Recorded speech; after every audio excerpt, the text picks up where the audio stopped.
नमस्कार, आप देख रहे हैं क्रिकेट का सबसे मन पसंदीदा शो रनबाज। और आज हम बात करेंगे चेन्नई के उस मैच के बारे में। अगर वो नहीं जीतती है तो उनको बॉटम का सहारा ही लेना पड़ेगा। लेकिन इससे पहले जो कल का मैच की प्रेडिक्शन थी वो हमारी एकदम सही रही। विराट कोहली की हाफ सेंचुरी आई, रजत पाटीदार ने भी जम के बल्लेबाजी करी और जितेश के बारे में हम बात कर रहे थे उन्होंने भी बहुत ही अच्छी पारी खेली है। तो उस पर क्या कहना, जो हमारा प्रेडिक्शन जा रहा है इन जो पिछले मैचों में भी रहा है वो बहुत अच्छा रहा है, कुछ एक आधे मैच को छोड़ के। तो कल का जो नज़ारा था उसको देख के कैसा लगा आपको? नहीं, कल का मैच तो जैसे हम लोगों ने पहले ही दर्शकों को बता दिया था कि एक हाई स्कोरिंग मैच होने वाला है और दोनों टीम 200 से ऊपर गई। लगभग 450 के करीब रन बने इस मैच में। और हमने कहा था कि ये बैटिंग पिच है और यहाँ पर बल्ला बोलेगा, विराट का बल्ला बोला, रजत पाटीदार का बल्ला बोला। उसके बाद आप देखिए कुणाल पांड्या का एक्सपीरियंस लास्ट में काम आया, जिस तरह से वो अंतिम ओवर में बॉलिंग डालने पहुंचे अपने भाई के सामने। पहले तो उससे पहले जो ओवर थे उसमें हार्दिक पांड्या ने कुणाल पांड्या को छक्के लगाए लगातार।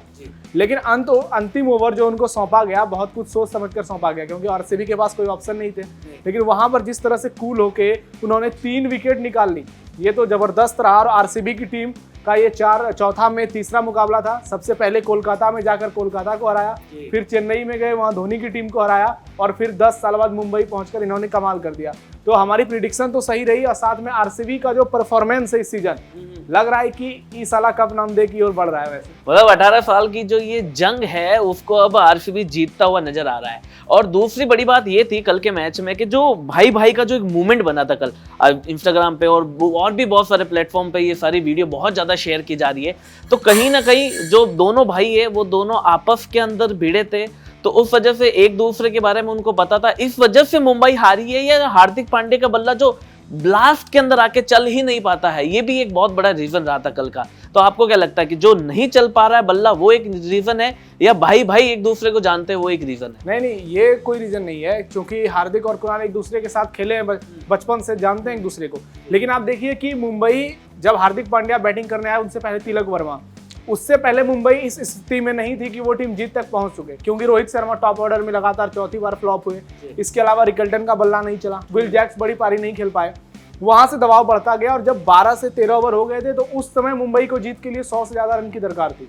वहां पे जब तिलक वर्मा बल्लेबाजी करने के लिए आए तो कल मैंने आपको कहा था कि वो प्लेइंग 11 से बाहर नहीं रहेंगे। वो आए और जिस तरह से उन्होंने आलोचकों को जवाब दिया, फिर पांड्या आए तो 450 की स्ट्राइक रेट से बल्लेबाजी की। वहां से मैच जो है वो 50-50 होने लगा था।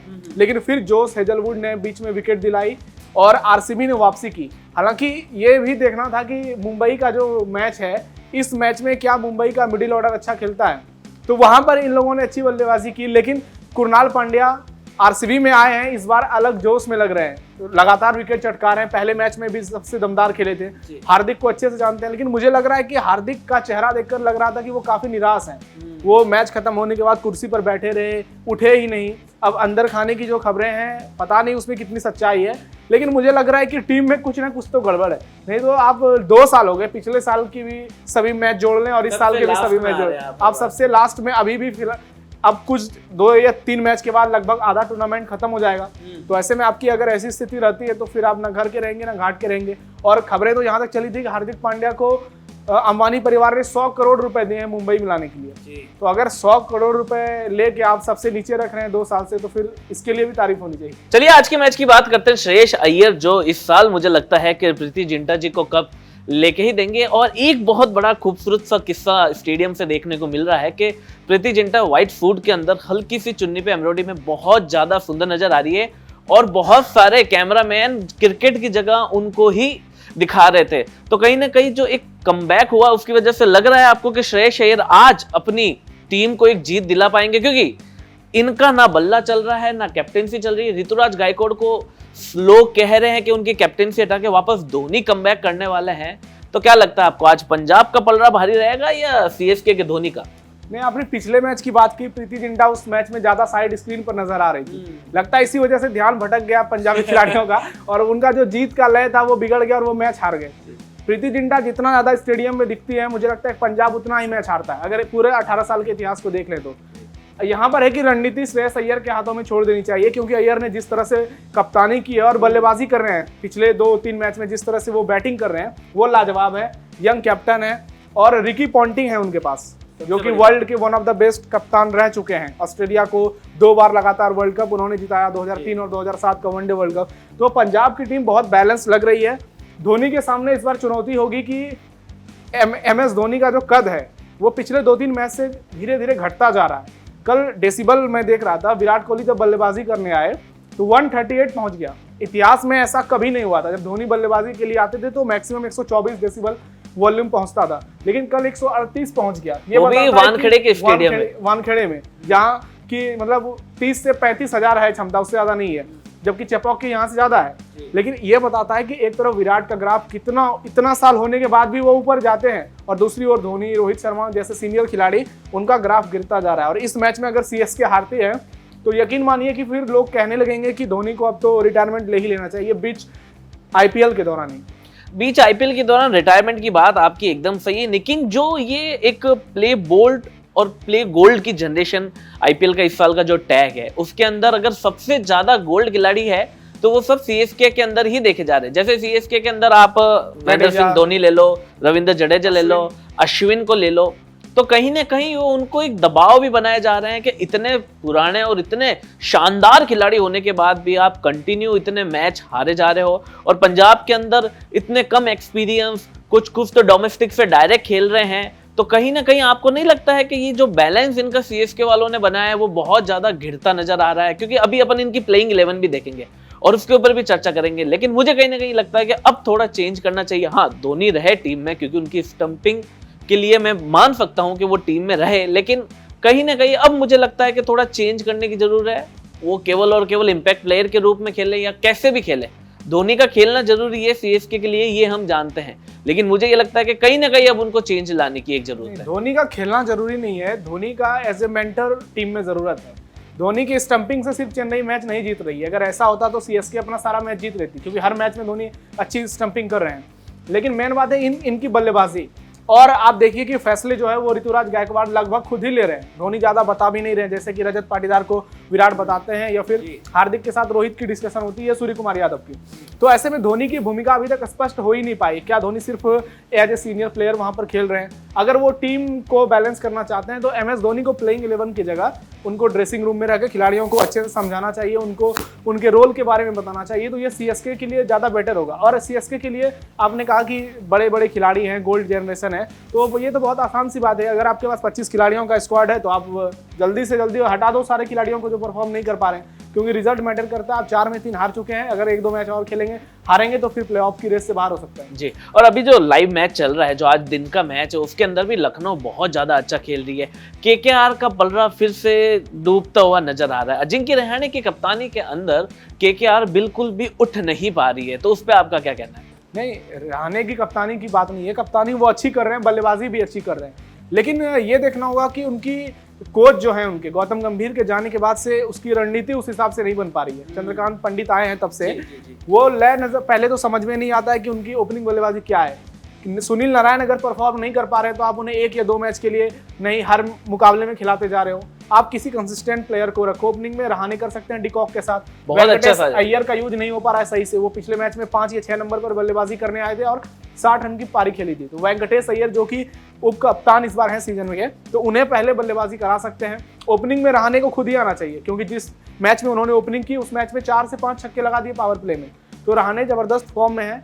KKR के पास भी मौका है, उनकी टीम बहुत अच्छी है, ऑलराउंडर्स उसमें काफी अच्छे हैं, कैरेबियन पावर भी है। तो ऐसे में कोलकाता वापसी करेगा मुझे लगता है। तो आपको क्या लगता है इस मैच में जो आज दिन का मैच है उसको कौन जीतेगा? लखनऊ जीत सकता है या कोलकाता? ये तो रिजल्ट ही बताएगा, लेकिन एक बात तो है कि अगर आज लखनऊ हारता है तो ऋषभ पंत पर ये 27 करोड़ वाला मामला और भी बढ़ जाएगा क्योंकि लगातार 4 मैच फ्लॉप हो चुके हैं, सिर्फ 19 रन बनाए उनके बैट से, और 5वें मैच में भी फ्लॉप होते हैं। हाँ, वो जीत रहे हैं लेकिन उनकी बल्लेबाजी पूरी फ्लॉप होती नजर जीत भी रहे, ऐसा नहीं है कि सारा मैच ही उन्होंने जीत लिया है, लेकिन लोगों के नजर में सिर्फ यही है कि इतना बड़ा अमाउंट इन्हें दिया गया है, तो क्या ये किस हिसाब से इनको दिया गया ना, ये खेल पा रहे हैं बहुत अच्छे। और कप्तानी की भी बात करें तो कोई बहुत ही जबरदस्त कप्तानी नहीं की, दूसरी टीम की गलतियों की वजह से लखनऊ की टीम अभी तक जीती है।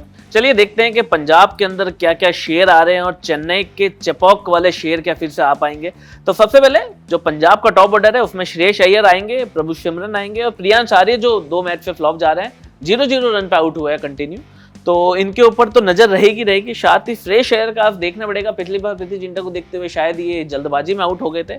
और उनका जो मिडिल ऑर्डर है, Marcus Stoinis, Glenn Maxwell, Shashank Singh, Suryavanshi Sehgal, Marco Jansen, मेरे को इस बंदे पे फिर से आज नजर रहेगी। शशांक सिंह जो पिछले मैच पे नहीं चल पाए, तो इस पे क्या कहना है आप? नहीं, आज चूंकि मुकाबला उनके होम ग्राउंड पर है, मुल्लापुर स्टेडियम में चंडीगढ़ में खेला जाएगा।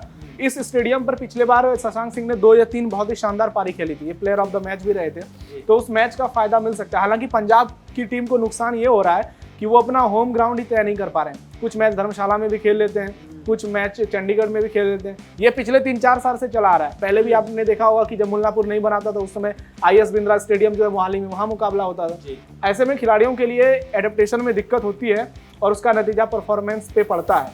मैक्सवेल पर नजर जरूर रहेगी, क्योंकि मैक्सवेल अभी तक फ्लॉप रहे हैं। RCB ने इन्हें रिलीज कर दिया था, उसके बाद मैक्सवेल कुछ बड़ा नहीं दिखा पाए और ऑस्ट्रेलियन प्लेयर से भरी हुई है पंजाब की टीम। स्टोनिस भी हैं, दोनों धमाकेदार ऑलराउंडर हैं, तो इन दोनों खिलाड़ियों पर नजर होगी।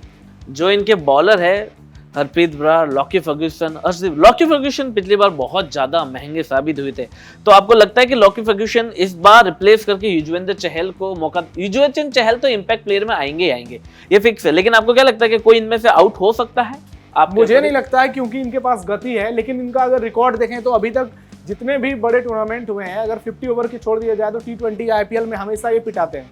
तो लॉकी फर्गूसन के पास रफ्तार तो है, लेकिन इंडियन कंडीशंस में वो नहीं चल पाएगी। ये ऑस्ट्रेलिया की विकेट नहीं है, न्यूजीलैंड या इंग्लैंड या साउथ अफ्रीका की विकेट नहीं है, जहाँ की तेज गेंदबाजों को ऐसी मदद मिलती है, जिसका हमने कल देखा था कि जोश हेजलवुड जैसे बड़े गेंदबाज पिटा रहे थे।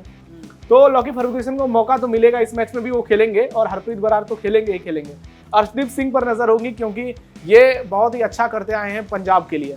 तो अब देखिए इस मैच में क्या होता है। अब जो चेन्नई है, अपन चेन्नई में ज्यादा बात नहीं करेंगे। चेन्नई के केवल 3 खिलाड़ी की मैं चाहता हूं कि बात हो। ऋतुराज गायकवाड़ को मैं साइड करूंगा, एक तो रचित रविंदर, और इसके बाद इनके अंदर MS धोनी, रविंद्र चंद्र अश्विन और रविंद्र जडेजा, क्योंकि दुबे कभी भी वापसी कर सकते हैं। सैम करन का भी कोई भरोसा, लेकिन ये जो रविंद्र जडेजा, MS धोनी, रविंद्र चंद्र अश्विन, ये जो 3 खिलाड़ी, ये सबसे सीनियर खिलाड़ी है।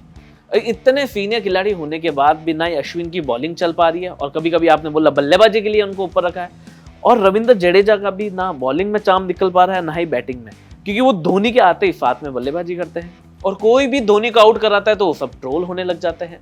तो ये क्या इनकी रणनीति रहेगी कि कोई इन तीनों में से कोई बात होगा? आउट होता है, लोग उसके लिए खुश होते हैं, चाहे वो 99 पे आउट हो जाए, 49 पे आउट हो जाए। रविंद्र जडेजा, एक चीज आप देखिए, यहाँ में मिडिल ऑर्डर ये 5वें नंबर पे आपने रखा है, तो ये बताता है कि चेन्नई की बैटिंग जो है वो इसमें बहुत ज्यादा गहराई नहीं है। एक समय हुआ करता था जब जडेजा नंबर 9 पर आते थे, वो धोनी की टीम थी, सुरेश रैना थे, फॉफ डु प्लेसिस हुआ करते थे, LB मॉर्कल थे, तो उस समय ये टीम बहुत बैलेंस थी। लेकिन इस बार आप देखिए ये जो मिडिल ऑर्डर है, ये कब किस नंबर पर कौन खेलेगा किसी को नहीं पता है। कभी दुबे 4 नंबर पे आएंगे, कभी उनको 6 भी खिलाया जाएगा, कभी जडेजा पहले आ जाएंगे, कभी अश्विन पहले आ जाएंगे, और सैम करन का अभी तक तो समझ में नहीं आया है कि इन्हें किस लिए रखा है। कभी कभी ओपनिंग भी इनसे करा लिया गया था जब ये पंजाब की टीम में थे। तो CSK का जो मिडिल ऑर्डर है वो अभी तक इस टूर्नामेंट में फ्लॉप है, और जिस तरह से इनकी स्ट्रेटेजी रही है, मुझे लगता है कि इस मैच में भी इनके लिए मुश्किल होगी, क्योंकि पंजाब की टीम बहुत मजबूत है। और इनके जो बॉलर है, खलील अहमद कंटिन्यू चलते नजर आ रहे हैं, नथन एलिफ का भी कोई कमाल नहीं हो रहा है। मुझे ये समझ में नहीं आ रहा है ये कमलेश नागरकोटी को अभी तक मौका क्यों नहीं दे रहे हैं। इतने अच्छे बॉलर है, बहुत अच्छी चीजें हैं, लेकिन उनको मौका नहीं मिल पा रहा। क्यों? जो वो पुराने सीनियर खिलाड़ी है, जो टीम में जगह बना चुके हैं, उसकी वजह से इनको जगह नहीं मिल रही है, या इनकी जो लाइनअप है वो बहुत ही ज्यादा स्ट्रॉन्ग है, उसकी वजह से जगह नहीं मिल रही है? नहीं, नाथन एलिस ने कुछ ऐसा नहीं किया है कि इन्हें आप लगातार खिलाते जा रहे हो। चैंपियंस ट्रॉफी में भी फ्लॉप रहे ऑस्ट्रेलिया की ओर से। कमलेश नागरकोटी को मौका दे सकते हैं, क्योंकि इंडियन खिलाड़ी हैं, रणजी ट्रॉफी वगैरह खेलते हैं, दिलीप ट्रॉफी, तो उन्हें पता है ग्राउंड के बारे में, वो ऑल इंडिया ट्रैवल करते हैं। तो नाथन एलिस से बढ़िया विकल्प वो हो सकते हैं, क्योंकि अंडर 19 से लेकर डोमेस्टिक क्रिकेट तक में उनका परफॉर्मेंस बहुत अच्छा रहा है। लेकिन चेन्नई की टीम, वही बात है कि रणनीति इस बार पता ही नहीं चल रहा है क्या है। बस एक ही चीज समझ में आता है, थाला फॉर ए रीजन, जीत हो हार हो कुछ भी हो, इससे आगे कुछ भी नहीं। केवल धोनी को ही ट्रोल नहीं किया जा रहा है दोस्तों, साथ में रोहित शर्मा भी है, और भी सीनियर खिलाड़ी जैसे अश्विन, रविंद्र जडेजा, इन सब का कहीं ना कहीं नाम आ रहा है कि ये जो जैन गोल्ड की जनरेशन है वो कहीं ना कहीं फीकी नजर आ रही है जैन बोल्ड जनरेशन के सामने। तो आज आपको क्या लगता है कि चेन्नई जीतेगी या पंजाब? आप किसके फेवर में है? नहीं, मुझे लगता है कि पंजाब जीतेगा इस मैच में, और पंजाब की ओर से शशांक सिंह आज बड़ी पारी खेलेंगे। देखिए मैंने तो टी शर्ट भी रेड कलर का पहन रखा है, तो मुझे भी पूरा विश्वास है कि आज पंजाब की टीम ही इस मैच को जीतेगी। क्या है आपकी प्लेइंग 11 और कौन जीतेगा ये मैच, हमें कमेंट करके जरूर बताइए। बाकी ऐसी और खबरों के लिए कनेक्ट करें कैपिटल टीवी उत्तर प्रदेश।